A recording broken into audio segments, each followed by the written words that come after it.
Hello বন্ধুরা, তো আজকে আমি কলার মোচা বানালাম। তো কলার মোচাটাকে ভালো করে বেছে নিলাম, বেছে তারপরে কেটে নিলাম।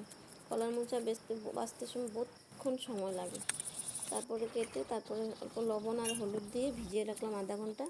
তারপরে যে মশলা, কাঁচা লঙ্কা আর জিরা, ধনিয়া, আদা পেস্ট করে নিলাম। তারপরে আলু ভিজে নিলাম লাল লাল করে।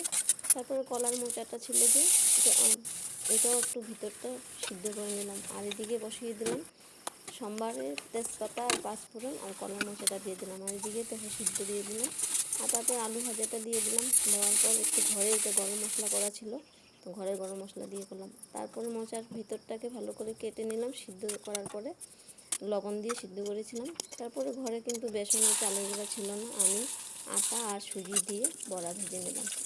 তো তোমাদের কার কার ভালো লাগে কলার মোচা বড়া আর কলার মোচা খেতে আমাকে